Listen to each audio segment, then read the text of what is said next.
Have you ever, like, I don't know, been walking around and you see something totally weird? Hmm. You're like, is anyone else seeing this? Is this just me? That feeling, that sense of something being uniquely there, like it's just for you, that's kind of the heart of what we're going to unpack today. Yeah. Today we're going deep, deep into Shaun Tan's world, specifically the lost thing. The lost thing. Now, just so everyone's on the same page, the lost thing, it's not your average, everyday, run-of-the-mill children's book, right? Right. It's created by this amazing Australian author and illustrator, Shaun Tan, Yeah. and it's got layers, and it's not just for kids. I mean, think about it. It even won an Oscar for its animated adaptation. It did, which tells you something, right? There's something about this story that just connects, and it connects deeply. Absolutely. And Tan, he has this knack, this gift for blending words and pictures in a way that makes you, well, it makes you think, it makes you feel. You know, he often tackles these huge societal themes, even historical ones, but always through this wonderfully surreal, unique lens. Yeah, yeah, totally. So our goal today, our mission, if you will, is to crack the lost thing wide open. We're going to really dig into its core elements, pull out some of those hidden gems, those insights that maybe, just maybe you missed, even if you think you know the story inside and out. Exactly, because there's always more to discover. And I think a good place to start is with the narrator. Hmm. You know, the boy. It's his story, his perspective we're experiencing this through.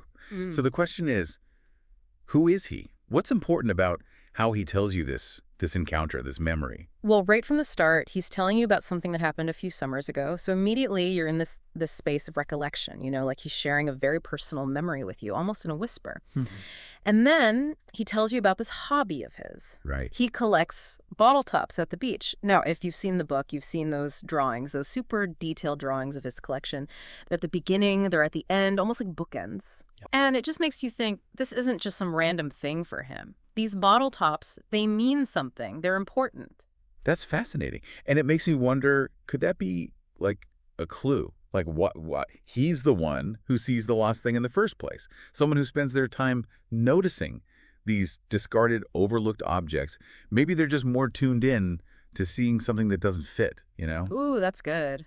Yeah, like his eyes are already trained to spot the anomaly. Right, exactly. And visually, the text, it describes him as a young man, but the illustrations, they give him this really memorable look. He's got this eraser head. Oh, yeah. But what really hits you is he's the only one.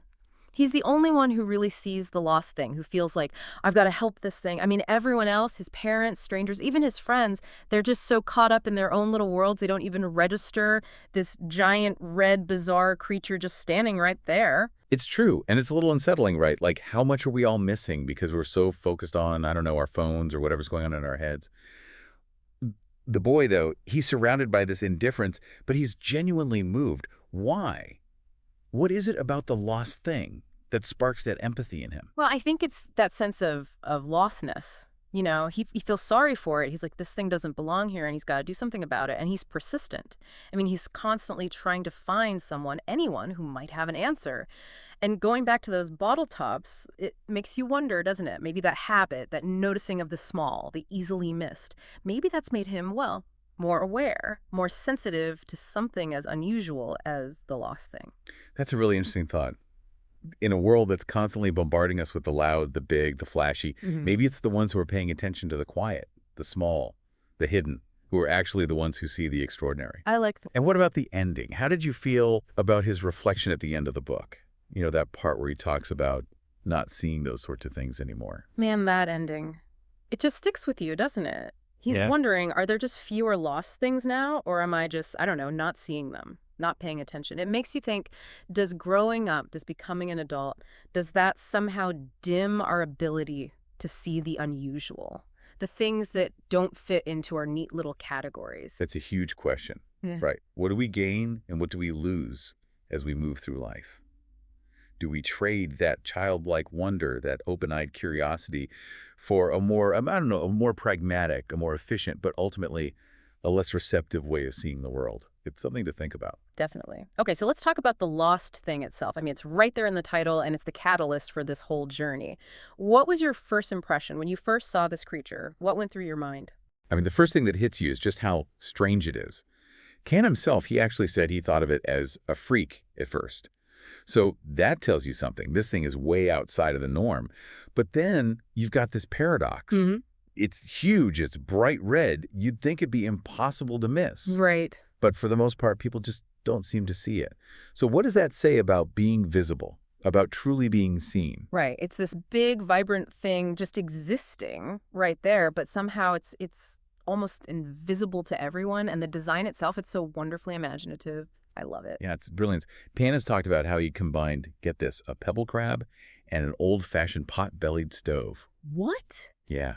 And if you really look closely, you can see both of those things in its shape. You've got these octopus-like legs, but then this teapot-shaped body with like windows and Oh, doors. yeah. It's this bizarre, but also got a beautiful blend of the organic and the mechanical. What's your take on that? What do you think he's doing there? I think that's where it gets really interesting. For me, it feels like it represents anything that doesn't fit neatly into our predefined boxes, in this world, this very industrial, structured world that Tan has created. Anything that blurs those lines, anything that's not one thing or the other, it's going to be seen as out of place, lost. It's like a symbol of how our need to categorize, to label everything can sometimes make us blind to the value, the beauty, even the existence of anything that doesn't conform. That's a powerful thought. It makes me think about how, a lot of people feel that way. They feel like they don't belong to any particular group or they don't fit into societal expectations. They might feel like a collection of different parts that don't quite add up in the way people expect. Right, right. And it's crucial to remember that the text, the words themselves, they never fully describe what the lost thing looks like. You, as the reader, you're totally relying on Tan's incredible illustrations to grasp what it truly is. What does that say about how the story's being told? It just shows you how vital the visuals are. I Yeah. mean, you just wouldn't get the same impact, the same sense of its strangeness, its charm, its everything without those pictures. It really makes you think about how much we understand through what we see and how differently we might interpret things based on those visuals. Absolutely. So let's shift gears a little and talk about some of the other characters in the story. Aside from the boy, Mm-hmm. what do you think their reactions to the lost thing, or lack thereof, are telling us? Well, you can't talk about this without talking about the boy's parents.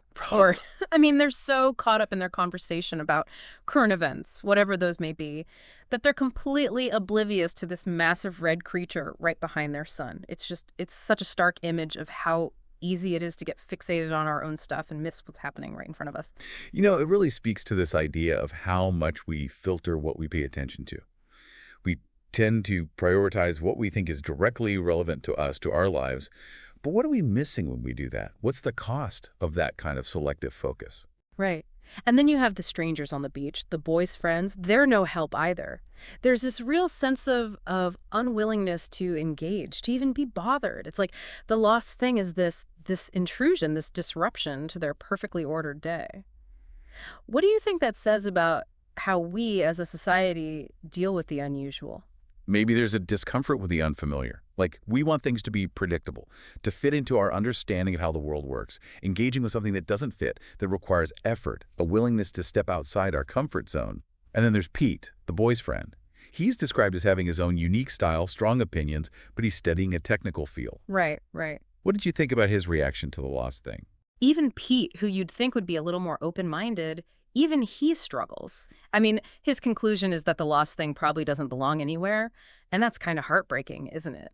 It suggests that maybe there are limits to our ability to imagine a place for something truly different.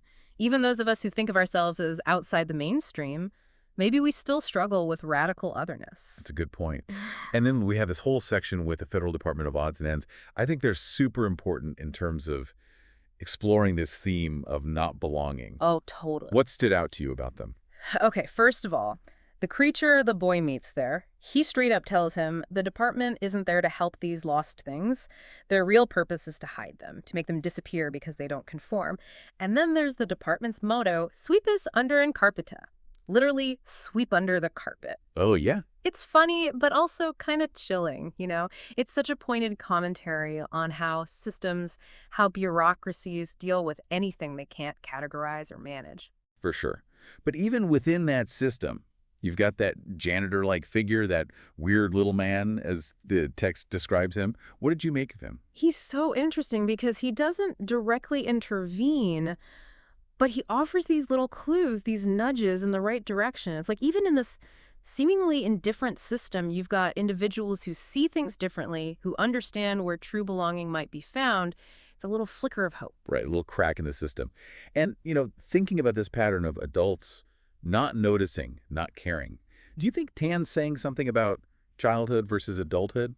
I think so. It's like he's pointing to this potential loss of wonder, this narrowing of our focus that can happen as we get older. Maybe we get so caught up in the demands of adult life that we lose sight of the unusual, the things that don't fit. And maybe that also diminishes our capacity for empathy. It's like a reminder, a call to hold on to that childlike curiosity, that openness to the unexpected. Absolutely. Okay, so let's walk through the story itself. How does this whole adventure begin for the boy? Yeah. How does he go from bottle caps to encountering something that just defies explanation? It's so ordinary at first. He's just at the beach doing his thing, collecting bottle tops. The text actually says it's one rather ordinary day, and then bam, he sees the lost thing. That's like that. Yeah, it's like a reminder that the extraordinary can just pop up in the most mundane moments, if we're paying attention, that is. Totally. Yeah. And then he sets out to find help, to figure out what to do with this creature. And he just keeps hitting walls. I mean, everyone he asks, the people on the beach, his parents, Pete, he's met with indifference, confusion, just a general lack of interest. It really highlights how isolating it can be to be the only one who sees something important, something that needs attention. And a powerful feeling. And that eventually leads him to the Federal Department of Odds and Ends, The FDOA. the FDOAE. What's the significance of that place, do you think?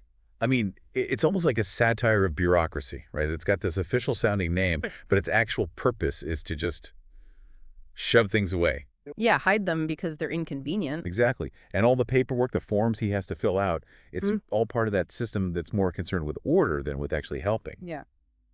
But it's there that he gets that crucial clue, that business card with the wavy arrow. What Huh? do you think about that symbol?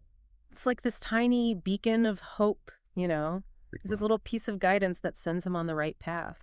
It's like even in the most rigid systems, there can be cracks. There can be individuals who are trying to point you in the right direction. Yeah. And that wavy arrow, it leads him and the lost thing on this journey through the city. Through the city. What's the city like in this story? What does that environment feel like to you? Man, the city. It's bleak. It's this stark, almost oppressive retro future landscape. Everything's hard edges, muted colors, lots of pipes, machinery, a real absence of nature. Hmm. It feels very uniform, very lifeless. Like there's no room for anything that doesn't fit in, that doesn't adhere to this very rigid structure. And there's that contrast, right? Oh, yeah. With the place they eventually find. Right. They find this little hidden entrance, almost like a secret doorway tucked away in this urban sprawl. And it leads to this incredible world. It's bursting with color, all these amazing creatures just living together in harmony. It even says utopia on a wall. It's a powerful image. It really is. It's like a sanctuary, a place where all the things that don't fit in, they can finally belong. And when the lost thing gets there, it makes this sound of contentment. It's finally home. And after all that, the boy, he goes back to his everyday life. But the experience clearly changes him. How do you read that ending? It's so bittersweet. He goes back to his bottle tops, back to the familiar, but now he's an adult looking back, wondering, do I still see those things? Has the world changed, or have I changed?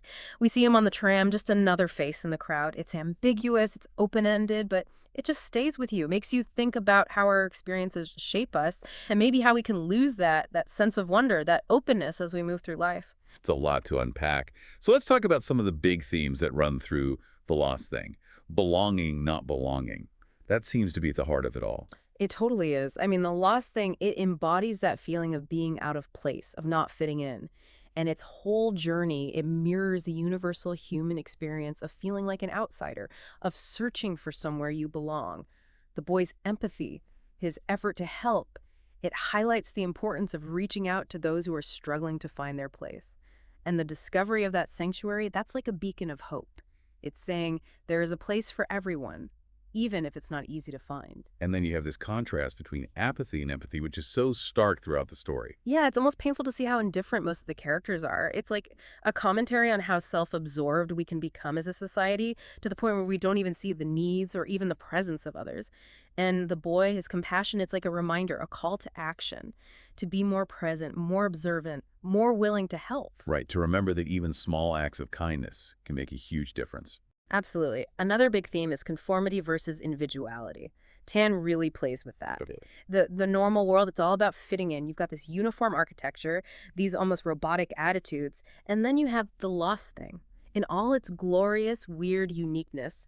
And the sanctuary, that place, is all about celebrating those differences. It's like Tan saying, hey, embrace who you are, embrace the things that make you different. Don't try to squash them down to fit in. Love it. And finally, there's this tension between imagination and pragmatism. Yeah. How do you see those two forces playing out in the story? The boy, he's open-minded. He sees this impossible thing and he doesn't reject it. He just accepts it. And the adults, they dismiss it, they ignore it, or they just don't even see it. It's like a battle between wonder and, well, the practicalities of adult life, the whole setting, the surrealness of it all. It's like Tan saying, don't let go of that imagination, don't let the world make you cynical. Beautiful. Now, for those listening who might be new to Shaun Tan's work, could you tell us a little bit about him, about his background? Oh, definitely. So Tan was born in Australia in 1974. He's always been super artistic. Even as a kid, he was drawing, painting, basically telling stories through pictures. He was also really into science fiction and horror, which I think you can definitely see in his work. You can. He even studied fine arts and English literature in university. So he's got this deep appreciation for both the visual and the written word.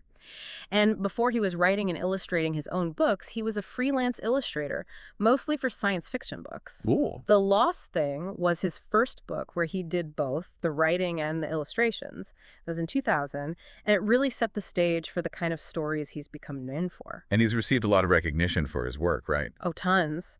He won an Academy Award in 2011 for the animated short film of The Lost Thing, and in the same year, he won the Astrid Lindgren Memorial Award, which is basically the Nobel Prize for children's literature. Oh. He's even worked on some big animated films like Wall-E and Horton Hears a Who. And his books, they often tackle these really big themes like social issues, politics, even history. But he does it in this way that's so imaginative, so surreal, so visually stunning. It's important to note, for Tan, the words and the pictures, they're equally important. They're not separate. They work together to tell the whole story. Now, if you've enjoyed The Lost Thing and you want to dive into more of Tan's work, what would you recommend? Ooh, so many good ones. The Red Tree, it's just beautiful. It's about sadness, but also hope, and the illustrations are just so powerful. Then there's The Arrival. That one's a wordless graphic novel, so it's all pictures, and it tells the story of an immigrant's journey to a new land. It's so moving, so evocative. Tales from Outer Suburbia, that's a collection of short stories, all very bizarre, very imaginative, with this kind of dark humor that I love. Rules of Summer, that one explores childhood friendships, but again, in a very surreal, almost unsettling way. And then Cicada, that's a more recent one. It's about this overlooked office worker, a cicada, and it touches on themes of invisibility and finding your voice. And for those who want to explore similar themes by other authors and illustrators, do you have any suggestions? Absolutely. If you loved the ideas in The Lost Thing, you might like Animalia by Graham Base. It's full of these intricate illustrations that you can just get lost in. And Tuesday by David Weisner, that's another wordless picture book, super surreal and captivating. Then there's The Rabbits, which was written by John Marsden but illustrated by Shaun Tan, and it's a really powerful allegory about the environment and belonging. Lost and Found by Oliver Jeffers. That one's a heartwarming story about friendship and helping someone in need. And if you're interested in stories about feeling different and finding your place, you could check out Coup by Kayla Knoll or A Home for Goddesses and Dogs by Leslie Connor. So, to bring it all back to The Lost Thing, let's talk about those two worlds that Tan creates, the normal world and the world where the lost thing belongs. What are some of the key differences you see between them? It's a stark contrast. On one hand, you've got the normal world, which is all muted colors, grays and browns. The environment's very industrial, lots of pipes and machinery. And the people, they're just kind of going through the motions. They're indifferent, preoccupied. And then you have that other world. Yeah, and it's like the opposite in every way. It's full of bright colors. The environment is organic, whimsical. There are all these strange, wonderful structures. And the creatures are happy. They're at ease, living together in this beautiful harmony. It's a real celebration of difference, of individuality. So as we wrap up this deep dive, what do you think the takeaway message is from the lost thing? For me, it's a reminder to hold on to that sense of wonder, that openness to the unusual. It's about the importance of belonging, of empathy, of individuality, and of letting our imagination soar. It's a call to pay attention, to reach out, to embrace what makes us different, and to never stop looking for those lost things, whatever they may be. And with that in mind, listeners, we encourage you to think about the lost things in your own lives. What are they? How do you see them? And how do you choose to respond to them? And one final thought, something to ponder as you go about your day. In our increasingly busy, structured world, is it harder to see the things and maybe even the people who don't quite fit in? Maybe it's worth slowing down, opening our eyes a little wider, and remembering that beauty can be found in the most unexpected places. Absolutely. Thanks for joining us for this deep dive. Until next time. See you then.